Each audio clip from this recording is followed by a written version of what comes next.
दोस्तों नमस्कार, स्वागत है आप सभी का एजुकेशन मंत्रा में। दोस्तों इस वीडियो में हम दो अपडेट्स पर चर्चा करेंगे। पहली है एडेड जूनियर शिक्षक भर्ती और दूसरी है 69,000 के अंतर्गत 6800 आरक्षण सूची। तो दोस्तों दोनों मामले पर आज की ताज़ा अपडेट क्या कुछ है, इस पर हम डिस्कशन करने वाले हैं। दोस्तों सबसे पहले हम बात करेंगे एडेड जूनियर शिक्षक भर्ती के बारे में। दोस्तों आप सभी जानते हैं कि एडेड जूनियर शिक्षक भर्ती का जो संशोधित परीक्षा फल है वो जारी हो चुका है पीएनपी की तरफ से, और पीएनपी ने अपना पूरा डिक्लेरेशन दिया है कि उन्होंने रिजल्ट को काफ़ी अच्छे तरीके से इस बार निकाला है। कोई भी किसी भी प्रकार की त्रुटि नहीं है। पीएनपी सचिव साहब के 2 से 3 स्टेटमेंट आ चुके हैं और उन्होंने कहा है कि रिजल्ट में कोई कमी नहीं है, और जिन अभ्यर्थियों ने गलतियां की थी इस वजह से उनका रिजल्ट इनवैलिड है। और साथ ही साथ जो मतलब सीरीज़ वगैरह का मिस्टेक कर दिए, मतलब जो भी गलतियां हैं वो छात्रों के तरफ से की गई हैं, इसी वजह से उनका परीक्षा फल नहीं आया है। अगर ऐसे में कुछ एक छात्र की समस्याएं हैं भी तो वो पीएनपी में जाके अपना प्रत्यावेदन दें।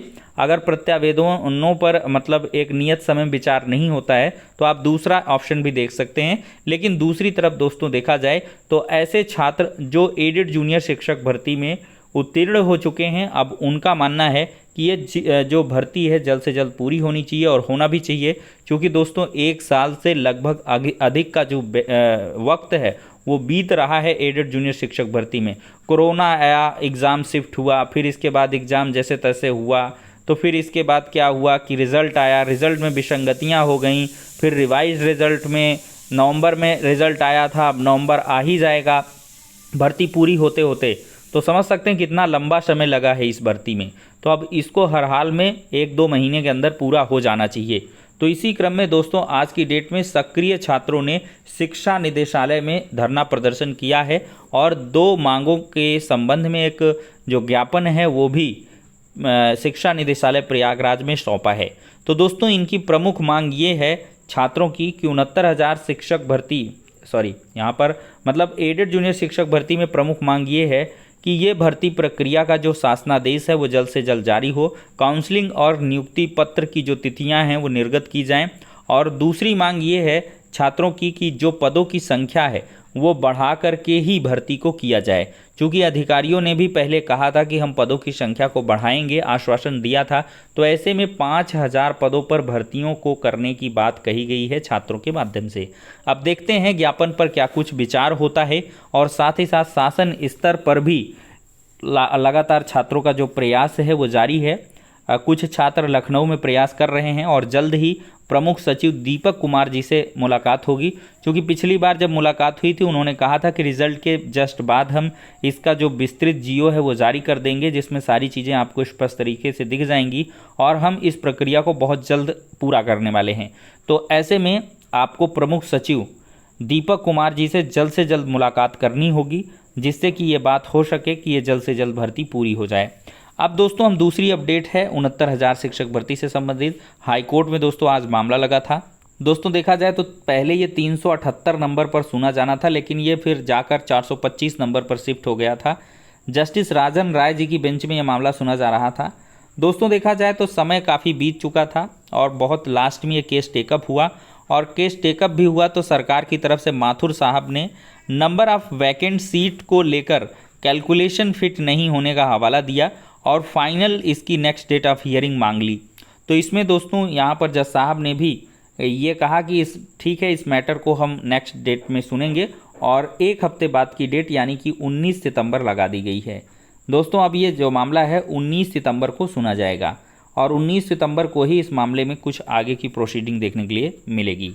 ये तो हो गई दोस्तों कोर्ट की अपडेट, लेकिन जो जगी आस मैंने थंबनेल में यूज किया है वो ऐसा इसलिए कि माननीय गृह मंत्री एवं सहकारिता मंत्री श्री अमित शाह जी से आज नई दिल्ली में शिष्टाचार मुलाकात हुई है। मुलाकात के दौरान 69,000 शिक्षक भर्ती में ओबीसी अभ्यर्थियों को न्याय दिलाने और उत्तर प्रदेश के विकास और जन कल्याण से जुड़े कई मुद्दों पर सकारात्मक बातचीत हुई है।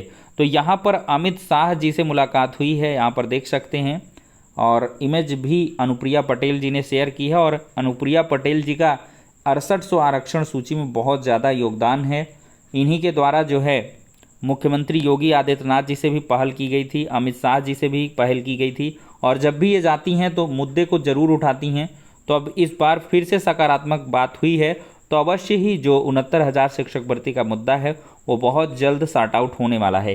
दोस्तों इस दौरान देखा जाए तो कॉमन लॉ एडमिशन टेस्ट यानी कि क्लैट में समग्रता में ओबीसी कोटा लागू होने संबंधी अड़चनों को दूर करने पर भी विस्तृत चर्चा की गई है। सामाजिक न्याय माननीय प्रधानमंत्री जी के नेतृत्व वाली राजग सरकार की और मेरी प्रतिबद्धता है और इसके लिए राजग सरकार पूर्णतः समर्पित है। पूर्व में माननीय प्रधानमंत्री जी और माननीय गृह मंत्री जी के सक्रिय हस्तक्षेप से नीट और केंद्रीय विद्यालय नवोदय विद्यालय की प्रवेश परीक्षा में पिछड़े वर्ग को आरक्षण प्रदान करने जैसे ऐतिहासिक निर्णय की तरह उपरोक्त मसलों को भी हल कर पाने में शीघ्र सफलता मिलेगी। ये बिल्कुल सही बात है। माननीय प्रधानमंत्री और गृह मंत्री जी के सक्रिय हस्तक्षेप से ही नीट और केंद्रीय विद्यालय नवोदय विद्यालय की प्रवेश परीक्षा में ओबीसी जो पिछड़े वर्ग के लोग हैं उनको आरक्षण मिला था। इसमें अनुप्रिया पटेल जी की बहुत ही ज़्यादा महत्वपूर्ण भूमिका है। तो दोस्तों इस लिहाज से देखा जाए तो बहुत जल्द 69,000 में एक बड़ी अपडेट आपको देखने के लिए मिल सकती है और शासन स्तर से इस भर्ती प्रक्रिया को पहले से ही काफ़ी ज़्यादा जो है इंटरेस्ट लिया जा रहा है। कोर्ट में अगर ये भर्ती ना फंसती तो इसको अब तक सरकार पूरी कर देती। तो दोस्तों ये हो गया आज का वीडियो पसंद आया हो तो लाइक करें और चैनल पर नए हैं तो सब्सक्राइब अवश्य करें। नेक्स्ट वीडियो में मिलते हैं।